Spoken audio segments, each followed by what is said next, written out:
Hi everyone, welcome to Tiny Desk Knitting with Emma. Today I will be talking about a few hats that I've been making recently. It's been a productive hat spring for me.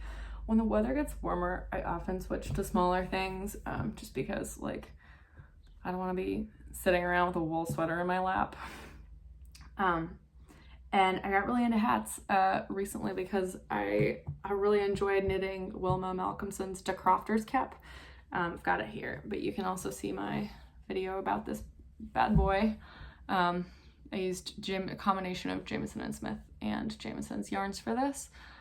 Tried to stay sort of true to the original Jamieson and Smith palette that she designed. Yeah, I actually made a few mistakes in this hat, so it's not perfect, but it's fine. Mistakes are lucky. There's a beautiful crown she designed with a star. So I'm going to talk about how this hat really inspired me to do a few of my own designs and how I did that, and the books that I used and the rules that I followed, that kind of thing. So here's some different hats that I made. This hat I was working on when I recorded my De Crofter's Cap video. So here it is, all done. There's one of these that got kind of like effed up. Okay, yeah, I'll show you from this side. This also has some mistakes in it, so I'm gonna try and not show those. This guy is very similar in terms of the design of the layout of the motifs, I should say. So I've got two Peries surrounding one big OXO motif here. So these are obviously different. The OXO motifs are different. X is much smaller. The O is much more fancy. It's like a flower. Whereas on this one, actually this one had a really fancy O too. It was just not flower inspired as much. And then I've got my star crown. And this is not the same crown. Oh yeah, it is. I think it's the exact same crown. Almost. No, I changed it a little bit. I did like some little things here. I kept the basic star shape the same, but I changed the little things around it. And I wouldn't release this. It's Wilma's crown design. This isn't something I would sell. I would say they're free patterns, so design whatever you want and use those crowns if you want to do that. Shetland Wool Week has released those patterns for free, and you should use them and use them in your designs, but I would never take credit for the star shape. I think it's beautiful and it's not mine, so give Wilma the credit. That's her beautiful star crown. This, I should say, I knit this in no, I didn't. It's not Biche Bouche. It's BC Bio Shetland yarn in like a pine green and a silvery gray. I knit, there's so much. Those are 50 grams skeins, and the yarn is thinner than the regular like Shetland wool that people use, like Jamieson and Smith or Jamieson's. It's more like a light fingering. So it's also 50 grams skeins, so you get a lot. So I made this second hat and I still had some left. So this one, again, the same style. We've got two Peries surrounding a bigger OXO here. It's a little, that's the join. It's got a little crushed over here, so they've been sitting in a drawer. Poor hats. So yeah, this is more of the O shape, the diamond here. This is a Norwegian motif from this traditional Scandinavian knitting. Sheila McGregor did both of these books. She's done some amazing research into these knitting traditions, and if you feel like designing color work, you should own these books. They're amazing. So this one I did twice, but I did a different crown. So once again, I've done the basic star crown with some of my own edits in like this part here. But the stars are so pretty. I often do the Wilma's star crown as my base, and then I'll fill in the gaps between the points with something else. And I did this one again with a different crown and multiple colors. So that was the monochrome version, and this was the many color version. Oh, again, it got kind of crushed. Here you can see it from this side. So these, let's see, This one was Jamieson and Smith. The green was Jamieson and Smith. The base color is Jumper Weight Supreme in 2008, I think. I want to say it's called Cat Mullet. I'm not positive. I used under 1 ball of, that's a 50 gram ball, but I used less than 1 ball. I used, well, hardly over 25 grams probably. And this is a different crown. This crown is from this book, Jamieson and Smith, A Shetland Story. And there you can see it on the back. Yeah, is it focusing? It's called Oliver's Hat. You might be able to buy this on Ravelry. But Oliver's Hat is in this book. I'm not going to show you the pattern, but here's the pictures. You're supposed to use Jumper Weight Supreme. I did. This has a bigger gauge. I had to adjust the crown a little bit. Like make more plain rounds between each motif so that that hat and crown would be like big enough total. But this just has a different decrease style. You're doing evenly spaced, every round you're doing decreases rather than the points decrease. Like here you're doing a central double decrease at the, like this part of the hat 6 times around, whereas here you just decrease every round so that it makes the spiral shape. And lots of hats have this sort of spiral crown. It's just not always as obvious if you're not knitting with 2 colors. Oh, and I'll put some of these on. They do fit. I gotta find the back here. That's the back. Okay. There it is. So this one is a little thicker and warmer because it's knit in Jamieson and Smith and Jamieson's of Shetland, whereas this one was knit in the BioGarn, which is thinner. Although this one's a little wider. It feels a little bigger. I'm not sure why. Because this yarn is thinner. Maybe I was just knitting looser the couple of days that I was making this hat. Okay, so yeah, these are the same. And then this was a different design. And then I've got my Busness hat too. Buness, not Busness, sorry. This is from Fair Isle Weekend by MJ Mucklestone. This hat. Got the pretty ferns instead of a traditional star crown. This is supposed to be a tam, but I made it into a cap.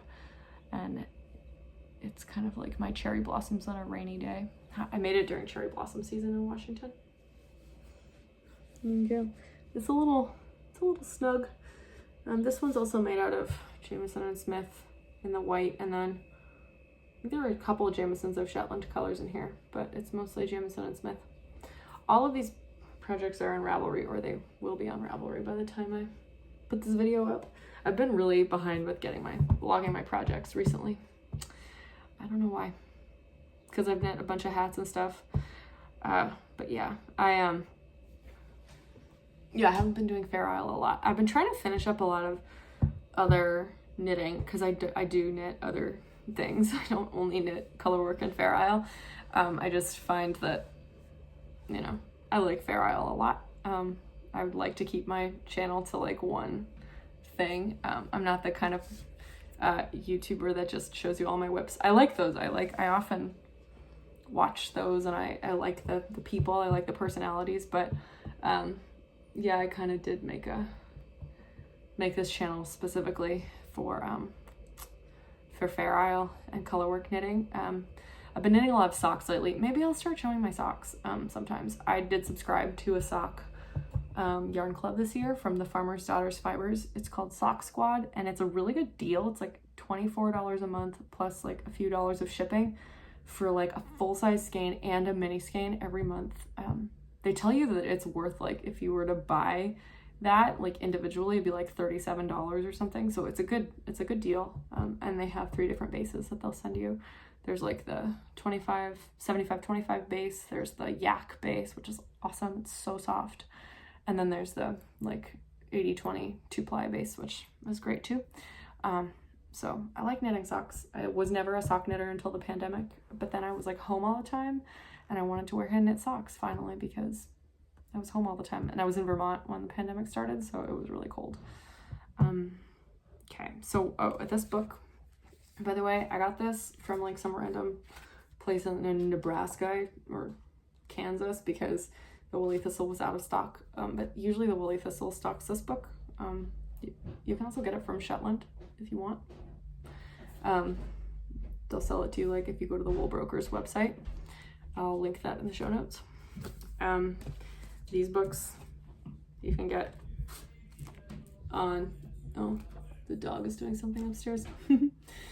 There we go. So this is, I got these just like on Amazon. I think you can get them from like Schoolhouse, or sometimes you can get them from Knit Picks. This one's definitely still in print. I think this one's still in print. This one is like used. It was a library book. I probably got it on Thrift Books, but this one is new. It's Dover, so they're probably still publishing it. Dover is a very economical press. I don't know if people know about this kind of thing, but I am a performing musician, although I haven't done that since the pandemic. And a lot of choral scores are done by Dover, and they're really cheap, although they are more likely to have errors, like printing errors, because they probably, I mean, these are like old scores, so I assume that these people who edited them are no longer alive, but they didn't do a very good job editing them. And as a musicologist, I can always find the mistakes, and there are the mistakes in them. But Dover is great. They're a very economical press, and these books are awesome. They have lots of pictures. They have lots of charts. If you have never watched my videos before, I will quickly do this so you can see how many charts there are, how many photos. She like basically makes the charts from actual pieces that she finds in museums. And these, in this book, it's grouped by like country. So there's Norwegian patterns and Swedish patterns and Icelandic patterns and Faroese patterns and Danish patterns. And it's great. And Finnish, I think she has Finnish patterns in here. She also has a book called Alice Stormer's Charts for Color Knitting, which is also divided into different regions of the world. And she has used, even in that book, she has created some knitting charts from like needlepoint patterns and like places in the world where knitting is not a traditional practice because it's too hot there or something, or for whatever reason. She's taken like other textiles and translated them into knitting patterns, and it is very cool. But yeah, this is similar. It's just full of charts, full of pictures, and then at the beginning there's a lot of very cool history. Okay, so that's most of the thing. One thing that I will say is that I'll talk a little bit about my design process. But before I do that, I'm going to talk about crowns. So as I've said, I usually just use like a crown pattern that already exists when I'm doing these, because they're not like, I'm not selling the designs. I'm not taking somebody's, I would never just take someone's chart and like reproduce it in my own pattern. That would be crazy. So I like to just, these are just for personal use. I design the pattern for myself, and usually they're a one-off. But like, I don't trust myself to have the crown look good if I design it from scratch. So I usually just, it's like a mix and match. You take the crown from somewhere, and you take, like, these books exist to do this. You use the, like a chart from here and a crown from there. And then all of a sudden you have a brand new hat, and it's really cool, and you've designed it yourself. So, but you can also take a class, and I probably should do this because I really would enjoy it, on designing a crown. And it's a class by Terry Laura. She used to be Terry Malcolmson, but she got married and she changed her last name. So I don't know what her last name is, but her Instagram name is Terry Laura, and she's a Shetlander, who teaches online classes. And one of her classes is how to design a crown. She is like Wilma Malcolmson's granddaughter or something, so it's her birthright to teach this. And so you can learn how to design a crown, like your own crown design, with her class. So that is super cool. And I've never done it. I've never met her. We've never spoken, but I know that she has that, and I think it's probably great. So for my crowns, I used this crown. I used the pattern from Oliver's hat in this book. And then for these, I used I used Wilma's patterns, like for Katie's cap and DeCrofter's cap. They have these beautiful star crowns, and I use the outline of a star as the base pattern, and then I usually fill in the space between the points with a little motif that I create using pattern books. And I don't want it to be complicated, and I want it to be symmetrical. Lots of rules. But okay, so basic hat design. I generally follow, Lucy's excited about something. Lucy is a Vizsla, and so she gets excited about a lot of things. So there's several parts. There's the brim, there's the body, and then there's the crown. And for a lot of Wilma's patterns, they have a beautiful corrugated ribbed band here. And that will be like a smaller stitch count, like this is 144, and then the body is 168, and then the crown you're decreasing. Usually there's a decrease round before you start the crown, back to like, well, I think it's back to 144 because you want a multiple of 6. Yeah, 6 times 24 is 144. So that's usually my, those are my numbers usually. Sometimes I do the brim just plain ribbed, and sometimes I do it corrugated. If I was going to do it either one, I don't usually use smaller needles. You could do that, but I would usually just use a smaller number of stitches. I would use 144, then decrease or increase to 168, and then decrease back to 144 before doing the crown. And 168 is a good number because it's also a multiple of, oops, that one, that's a little busted. I gotta do some duplicate stitching on this one. You can always fix Vera with duplicate stitch. I'll link a duplicate stitch video in the show notes. But oh, that's the join. So also not a great spot to show. There. Oh, I messed up there too. Look at all these mistakes. Clearly I wasn't focusing when I made this hat. Yeah, so you want your general pattern, like I think this one's 48 stitches all the way from, might not be, can't remember. In the end, it's a factor of 168. You want your pattern to fit within the total number evenly. So this one too, you want it to fit the number. So that sometimes means like if you're using a pattern from a book, what I usually do is I use the X and I use the O, and they're not like connected in a book necessarily. So like I would find this flower motif somewhere, and then I would make my chart in, Knitbird or Stitch Mastery, whatever you're, or on paper. If you want to use graph paper, you can do that. I like to use a computer program. So I'll put I'll reproduce the chart, the whichever I want to start with, the X or the O. I'll start there. And then I will decide like, okay, this needs to be 48 stitches wide or 24 stitches wide or whatever it is. And I will, I'll usually do 2. I'll do like 2 O's, and then I'll be like, okay, this is how much space I have to fill for the X, or the opposite. I'll do 2 X's, the right amount of space between them. And then I'm like, okay, this is the space I have for the O. So you have to center it. And then you can, like, you're going to have some space basically around. See here, there's some negative space here between the X and the O. If you need to, you can shove them closer together. That's what the beauty of the XO pattern like does. You can kind of, I'm going to show this sweater. I just recorded a video for this sweater, which may or may not already be uploaded. My Strange Brew. So like this, for instance, right here, there's the O and that's the X. This X has been really stretched. I could have like made this much smaller, but I stretched it to fill the space of 24 stitches for the whole motif. So, or maybe it's 12. I think it's 24. Whatever it is. You can stretch the X and the O as much as you have to get your final stitch count. So like here, okay, so this one, sorry, that got cut off. Too much drama was going on. I had to turn off the camera for a second. The dog is really excited. I don't know why. Someone must be here. She gets so excited. She had like a little mole removed from her back last week. So she had a little surgery, and there's like a patch of her hair that got shaved off, and there's stitches because it's normal. And she has been wearing a shirt like a dog, like doggy pajamas for the past week, and it's so cute. It looks like she's just walking around in her pajamas. For a while she was wearing like a human t-shirt, which was huge, and they had to be like kind of tied up, and that was really funny. It said don't mess with Connecticut on the back, and she was walking around with the don't mess with Connecticut shirt. But yeah, today she's just wearing her doggy pajama shirt. So I was talking about this hat.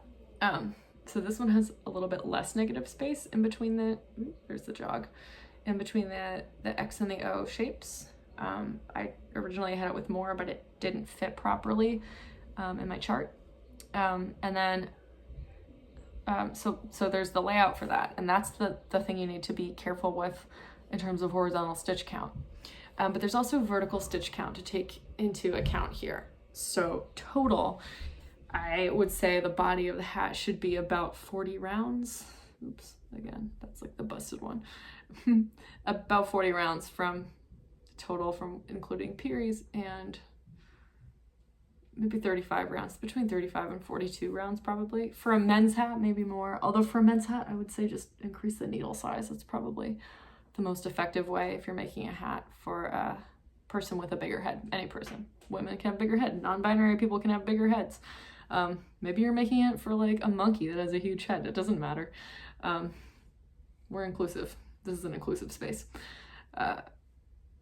Okay, yeah, so about 40 rounds total between, yeah, not including the brim and not including the crown. That will have its own number. But I usually do, this is about, I think this is a 19 stitch motif, this middle one. And then there's like 2 rows in between each one. And then there's like a 5 row round Peary. So that's like 2 to start, plus 5 is 7, plus, there's 3 here. Yeah, 3, it's 10, plus 19 is 29, plus 3 is 32, plus 5, that's 37, plus another 2 or 3. Yeah, about 40 total, including the plain rounds in between. This one I think had 17. This one might also have 19. Yeah, 19, 17, 19. This Peary was smaller, though this only has 4 rows. This hat generally is a little smaller. It doesn't come down as far in the ears. The corrugated ribbing also, this should, I should note this. This hugs your head a little more, the corrugated band here, than the regular ribbing does. Especially if you don't increase your needle size between your body and your brim. So as I said, I do fewer stitches for the brim, but it's not like it's smaller needles, so it doesn't really hug your head as well as the corrugated ribbed band would. So yeah, and to, I guess really sort of, I fill it in with Peary's. DeCrofter's cap really helped me with that. Katie's cap was like smaller, it's like 3 smaller motifs, but this one has the big one, which is 17 stitches tall, and then the 2 Pearies here that are identical. So again, all of mine have identical. 1, 2, well, this is the same hat, but has the same. This one, when I did this, I think I did this one first and then I did this one, and I was gonna try different Pearies and it didn't work out. I didn't like it, so I went back to the original little T's, little crosses. This is also little Pearies with the band in the middle. So, and they're the same. Yeah, that's the point. They're the same. So I like that design a lot. It's fun. It allows for just enough creativity without being overwhelming. If the Pearies are the same, it really ties the whole thing together. You can do the Pearies in a different color. Like, I really like this design. I use the same layout as Wilma suggested for this, which is that you use your kind of pop color, your different color, which here is the lighter green. You use that in the middle of your bigger band, but you also use it as the Pearies. And so it kind of ties it together nicely.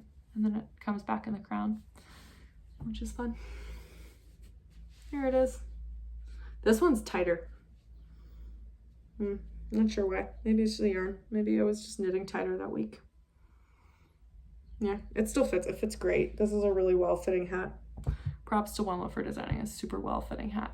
She's a good designer. Is there anything else I want to talk about? I mean, I could talk a little bit about color. These ones are monochrome. I made both of these hats using 2 balls of BioGarn Shetland from BC Garn. And there's still leftovers. So I'm gonna knit another Decrofter's cap, this one, using these two, so the green, the silver BioGarn, and then I have a navy BioGarn, and I have a lighter blue BioGarn, and then I have two Biche Bouche colors that I got because I thought they would be the same gauge as the BioGarn, and that they would pair well together, even though they're not necessarily Shetland wool. I think there's definitely Shetland wool in Le Petit Lamb's wool, Biche Bouche, but I'm not sure how much. But the gauge is the same, and I think that the yarn feel will be very similar. So I'm gonna try and use them together and report back and see how that works. And I have a cream color in that and a burgundy color in that. So I'm gonna make a Decrofter's cap using burgundy and the silver gray as the background colors, and then like a sapphire blue for these two, and then the pop, and then burgundy, dark green, and dark blue for the three surrounding colors. But I like to experiment. I liked the Decrofter's cap with the three colors that kind of go together and really blend. So here I've got like a light orange, lighter medium burnt orange. I've got paprika, which is kind of a pinky orange, and then I've got sunset, which is a pink. Oh, and this orange is burnt umber. So burnt umber, paprika, and sunset all kind of go together, and then there's the green, which is different. So the goal of my next hat is to be like the white and the cream and the silver kind of go, like the brown and the dark green go, and then I've got the three jewel tones, and then the one lighter blue as the pop. So we'll see how that works. I'm on a no cast on binge because we are going to Vermont in like 2 weeks. Probably less than 2 weeks. Yeah, 2 weeks we're gonna get there. 2 weeks, the 18th, I'm getting to Vermont. So maybe I'll actually like put this up today. Usually I put up my videos like 3 weeks after I record them, sometimes even longer. But people are knitting hats these days, why not put it up? So I'm on a no cast on binge because I've got like tons of whips. I always have tons of whips. And I'm like, I'm just gonna finish a bunch of stuff and not cast on until I get to Vermont. And there's like a lot of people that do the whip challenge for like the first 100 days of the year. So they like a bunch of whips at the end of the, year in December. So from like January until 100 days in, which is like the middle of April sometime, they don't cast on any projects and they just finish their whips. And I, as a nanny, especially with the kids in school, I knit all the time. So right now that would be way too long. But maybe, next year when I have like a real job, hopefully, fingers crossed, I will have less time to knit. Maybe I'll have to do a 100-day whip challenge. But right now, 2 weeks is plenty. And I've already finished 2 sweaters and a pair of socks because they were mostly done. It's just that like I hate finishing, so I have to like ban myself from casting on stuff so that I finish. I literally had like 2 sleeves to knit, and then like I had to finish the toes of the socks, and so that's all done. Now I have 3 finished projects, and it's like, what? I'm just talking to myself now. Anyway, I have to finish another pair of socks. I have 2 more single socks, and so that doesn't count as a new cast on because I have like half done pairs of socks. Could mix and match, but I'm not gonna do that. They don't really match. One is like a purple striped pair. I'm trying to get rid of leftovers and like a bunch of purples, so it's striped.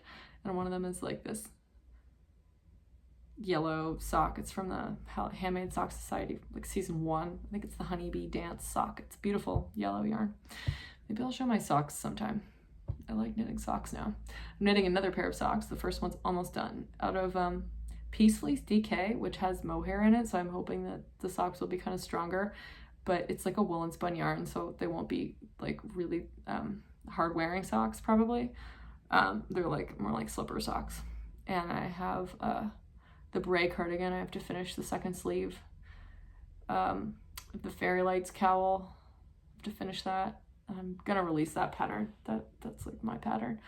And then yeah, some other sweater projects to go. So we'll see. I'm trying not to do all the plain stockinette at the beginning because then I won't have anything to do if I'm like watching a movie. So I'm trying to mix it up. Anyway, okay, I think that's enough ranting. I think I have talked everyone's ear off enough about all the hats. So yeah, I'll probably upload this today, if maybe overnight. Yeah, uploading is so slow when you have satellite internet, unfortunately, but I try my best. And yeah, get yourself some books. Got Jameson Smith, Shetland Story, got Traditional Fair Isle Knitting, got Traditional Scandinavian Knitting, got all the motif books. Download yourself some patterns, Wilma Malcolmson's De Crofter's Cap and Katie's Cap. I would recommend, if you want to start designing, but you don't know where to start, just knit those patterns a couple times and get a feel for how they work. Like, how many rounds before the Peary? How many rounds is this? How many rounds is this?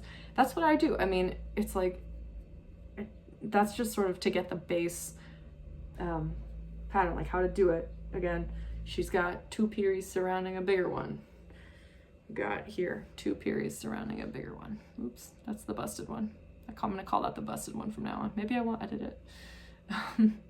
2 Pearies surrounding the bigger one. You know, I'm knitting. It's not like I'm knitting these for you know, to release the patterns, but I am just sort of designing them for me and for my friends, giving them away.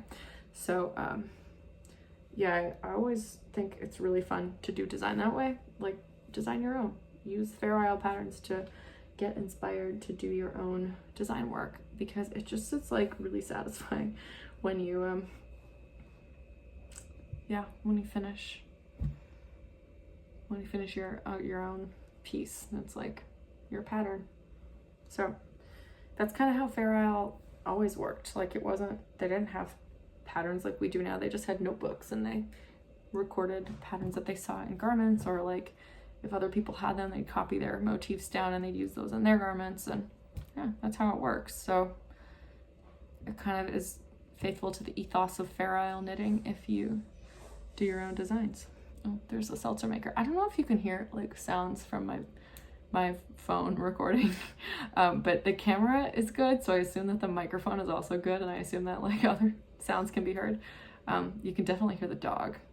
She's loud. She's very charming though. She's very sweet. Vizslas are really they really love humans. They're called Velcro dogs because they are Velcroed to their humans. So she likes to drool on my pants though. It's kind of a problem sometimes. I had to explain to the kids. They were like, why don't you want her to drool on your pants? It means she loves you. And I'm like, yeah, but then there's drool on my pants. And then I have to go out into the world with that. And they look at me like, Miss Emma, your shirt is so stained. Like, why does that matter? Like, yeah, well, you know what? If I'm going out in public, I try not to wear a stained shirt. I don't think they understand that sometimes I have to be an adult and not wear a full stained outfit. It's not even their fault that my shirts are stained. I'm just like careless. So that's just me. But now this video is long and I'm just talking about my life. So sorry about that. I think that I have talked enough about my hats and my life and this dog. So yeah, this is probably the last time I'm gonna record at the tiny desk because we're going to Vermont pretty soon. Oh, I might have some guests. I might have my mom come on Tiny Desk Knitting. I might have my friend Ivy. I told Ivy she had to come on because she just finished a like really cute Fair Isle sweater. It's a Soldotna crop. She just finished like her t-shirt and it looks so good. I was like, you have to come on Fair Isle Knitting so we can, or Fair Isle, you have to come on Tiny Desk Knitting so we can talk about our Soldotnas because we're both like really into that pattern. Yeah, we'll see. I have like other knitting friends. I don't see them, so they don't come on the podcast. It's not a podcast, it's a YouTube channel. A lot of knitting YouTubers call them podcasts. To me, as a millennial person, podcast is something you listen to, and YouTube is like for videos. So I'm a YouTuber, I'm not a podcaster. But you can call me a podcast if you want, that's okay. I just, yeah, I have strict rules for myself about what I call a podcast because young people are like that. We invented podcasts, so we get to be picky about what we call them. Anyway, yeah, that's all. Okay, thanks for watching. This has been Tiny Desk Knitting with Emma.